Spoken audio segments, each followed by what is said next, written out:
When I returned home from our week-long honeymoon, strange noises greeted me as I walked through the door. Anxiety set in. I feared that the house might have been broken into while we were away. "Did you hear that? Maybe there's someone inside. Should we call the police?" I asked my husband, but he dismissed my concerns with a calm, "It's all right." He strode into the house, and I hurried after him, my heart racing. To my relief, it wasn't burglars but my mother-in-law Kelly and my sister-in-law Jo. They were inside, seemingly at ease. I was puzzled, wondering why they were there. Apparently, they had volunteered to look after the house while we were gone, and my husband had given them a key. I had assumed they would leave once we returned. "It's getting dark. If you don't go home soon, you'll be out of time," I suggested, hoping they'd take the hint. Instead of leaving, they settled in, commandeering the living room and even taking a shower without asking. I hoped they would depart the next morning, but when I came home from work, they were still there. Unable to tolerate the intrusion any longer, I asked my husband to ask them to leave. His response shocked me. "We all live together now, so if you don't like it, you can leave." He was suggesting that I move out instead. I packed a few essentials and left with just a carry-on. "My name is Izzy. I'm a 29-year-old magazine editor. 3 years ago, I met my current husband Alex, through a friend. Prior to him, I had little relationship experience, but I was drawn to his decisive and dependable nature. He expressed his love first and after 3 years of dating proposed. We married, and while searching for a new home and wedding venue, Alex's reliability made everything run smoothly. I enjoyed our life together in the new house. But my mother-in-law Kelly and sister-in-law Jo were a constant source of stress. My father-in-law had passed away a decade ago, leaving Alex's family as just Kelly and 27-year-old Jo. I had minimal contact with them before our marriage and hoped to maintain a polite distance. However, after the wedding, their presence became increasingly intrusive. Kelly began calling almost daily, demanding more money. "Can you increase my allowance? I can't live decently on what you give me. Just $200 more would be enough," she pleaded. I told her to ask Alex, as he was in charge of finances. She accused me of being extravagant and warned me that not taking care of my in-laws would bring bad karma. Despite my attempts to redirect her to Alex, she blamed me for her financial troubles. Kelly also insisted that I visit her more often, help with chores, and send her favorite foods monthly. While Kelly harangued me over the phone, Jo started showing up unannounced, adding to my stress. While I was cooking dinner, Kelly frequently dropped by unannounced, saying things like, "I was in the neighborhood, so I thought I'd pop in. Is dinner ready yet? I'm starving." "Hurry up." She would make herself comfortable on the sofa, waiting for me to finish cooking, and then leave after eating. Despite my repeated requests for her to give me notice before visiting and to come less often, she always brushed off my concerns. "Don't worry about it, I'm just stopping by. Just feed me whatever," she'd say dismissively. I tried to address the issue with Alex, and he did speak to both Kelly and Jo about their behavior.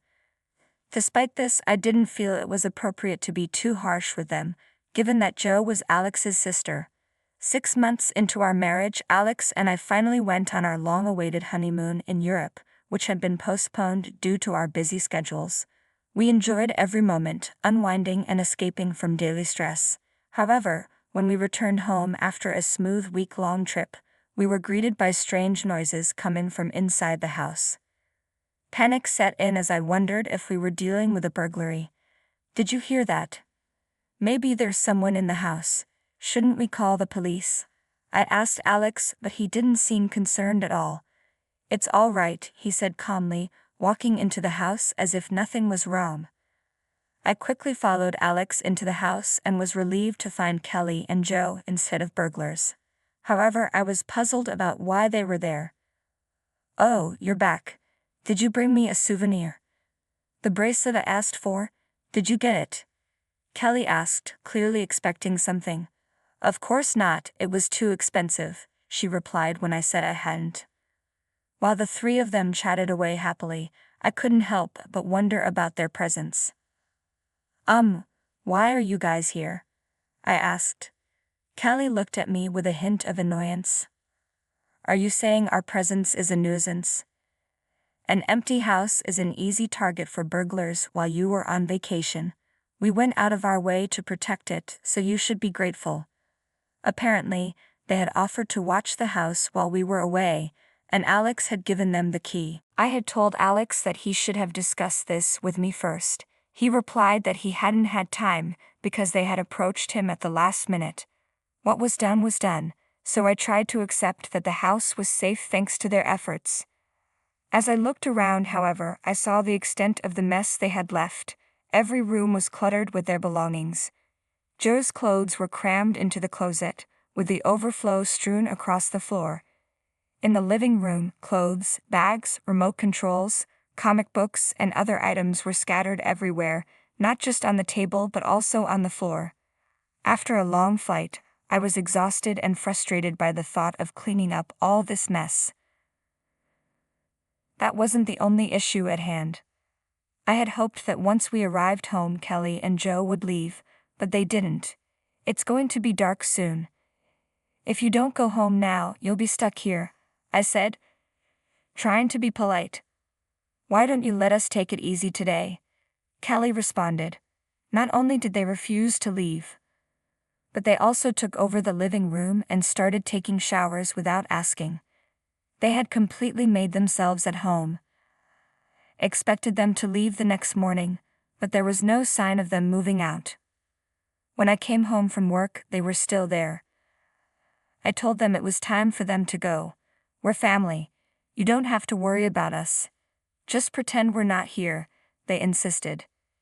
Despite their insistence that I ignore their presence, I was the one who ended up cooking, cleaning, and doing the laundry. I felt overwhelmed and frustrated. If I didn't take action, they seemed ready to stay as long as they wanted. I decided I needed to ask Alex to intervene and ask them to leave. As I was tidying up my room, I noticed that one of my limited edition perfumes, worth over $300 and no longer available for sale, was missing. I had been using it sparingly. Panic set in and I asked Kelly if she had seen it, but she claimed she didn't even know I had perfume. When I questioned Joe, she pulled out the bottle from her bag and handed it to me. To my dismay, it was nearly empty.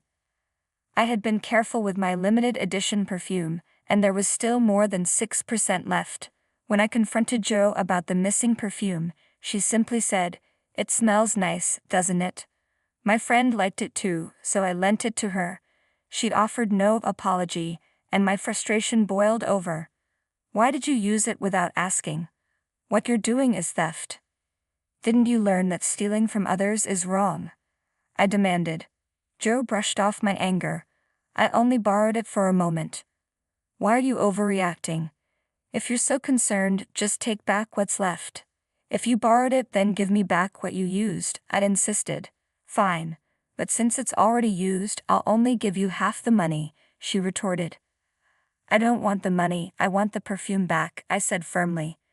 Joe rolled her eyes. You're so unreasonable over a bottle of perfume.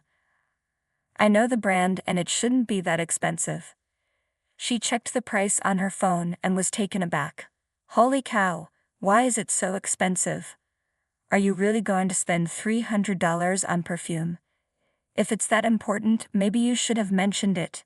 Seeing her reaction, I felt even more disheartened. It's valuable to me, and I only used it inside the house. I never imagined I'd have a relative come into my room and use my things without permission. As we'd argued, Alex walked in. What's all this fuss about? Alex, she used my perfume and called me a thief, I said, leaving Joe in the living room while I explained everything to him in the bedroom. I'm at my limit. I need you to ask them to leave. Don't get so worked up over something minor, Alex replied dismissively. Also, I haven't mentioned that they're going to be living with us here. My jaw dropped at his unexpected announcement. My mom's house was old and falling apart, so she was considering repairs or moving. We have extra rooms and it's more cost-effective for her to stay here. We decided to live together. Why didn't you talk to me about this? Do you own the house alone? I'm paying the mortgage too. Don't blame me, my mom decided to sell her house on her own. I protested. Alex's response was blunt. We're living together now, so if you don't like it, you can leave. His decision, made without my input, and his suggestion that I leave left me feeling distant and hurt. I realized my feelings for him were fading. I understand, I said quietly. I started packing the essentials into my carry-on case. Alex didn't try to stop me but remarked that running away after a fight was immature before walking out of the bedroom. Kelly and Joe watched with smirks as I packed, and as soon as I left the house, they locked the door behind me. I had no intention of returning. I headed to a hotel and called my boss, with whom I regularly consulted, to request a few days off. During my time off, I searched for an apartment and informed my parents that I had separated from Alex, explaining the situation. They asked what my next steps were, and I told them I planned to get a divorce. In the meantime, Alex sent me a text. If you're sorry, you can come back. Mommy and Joe both say they'd forgive you. When I called him to discuss the divorce, he initially resisted, saying, "You're divorcing me over this. You just need to put up with it a little longer." Eventually, he recognized my determination and agreed to the divorce. From that point, everything progressed smoothly, and the divorce was finalized within 6 months. I wanted to end things as quickly as possible, so we swiftly divided our assets and I handed over the house to him. We had been married for less than a year and now we were divorced.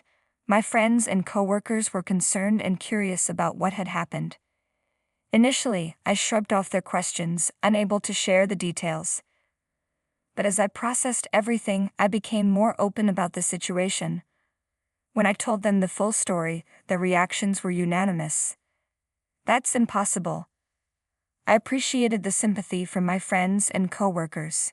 It made me feel a bit better, knowing they were supportive of my situation.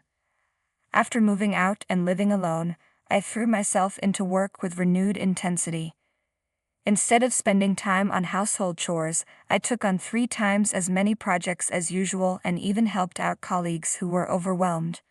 My boss noticed my dedication and expressed concern, but as I immersed myself in work, the memories of my difficult times resurfaced and I began to blame myself.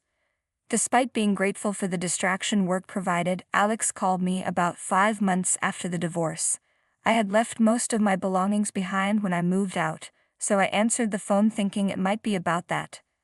Alex started by asking what I was doing and if I was living alone. His approach seemed unusual because he was typically impatient with vague conversations. I didn't want to waste time, so I asked directly why he was calling. He said he wanted to get back together. I had no interest in rekindling the relationship, so I said no and attempted to end the call. But Alex quickly interjected. "Wait, there's something I haven't told you yet." "I'm busy, so make it quick," I replied. He continued, "Can you lend me some money? I'm struggling to pay the mortgage. It used to be a joint responsibility, so I understand it's hard to manage alone." I knew the amount Alex needed wasn't that significant, but he explained that he had been expecting a raise a few months ago that never materialized. He had also been informed that his performance wouldn't warrant any future increases. Faced with this, he decided to look for a new job, hoping for better conditions. Unfortunately, he only found a lower-paying position and had yet to secure a new role. Regardless of his situation, I wasn't willing to lend him any money. Told him not to contact me again. "You're still single, right? No one will want a middle-aged divorcee like you. You'd be better off reconciling with me," he said. I simply replied, "No, thank you," and ended the call. I couldn't understand why I had fallen for and married him. I was deeply disappointed in my own judgment. After that, Alex, Kelly, and Joe all began to harass me. Through our conversations, I learned that they believed Alex was earning a substantial income due to us buying a new house and having a lavish wedding. Since their allowance hadn't increased and Alex had refused to do so, they thought I was the one preventing it. They had been pleased to live comfortably after I left, But when they discovered Alex's salary was lower than expected, they panicked. They seemed to think that men were paid more than women, but my salary was actually higher than his.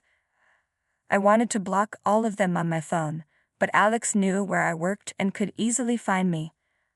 I was anxious that Alex might call me at work or even show up at my office, so I answered his calls a few times. He consistently complained about Kelly and Joe spending too much money and running out of savings. They had started working part-time but couldn't make ends meet because they spent their earnings so quickly. It seemed like every conversation revolved around money. I hoped that if I told him I was in a similar financial situation, he might stop calling. I decided to use this approach the next time he reached out. That day, as usual, Alex called and said, "I need money. I don't have enough to pay the mortgage this month." I replied, "Actually, I'm planning to resign from my job soon. I've spent most of my savings, so I need some money from you. If you think I'm lying, you can check with someone at my work." Alex simply said, "I see," and ended the call. After that, he stopped contacting me. When I shared this with a friend, she informed me that Alex's situation was even worse than I had realized. He had ended up with a lower-paying job, and most of his salary went towards the mortgage. Additionally, Joe had an affair with her part-time job manager, who was married. When his wife discovered the affair, she fired Joe and filed a civil lawsuit against her.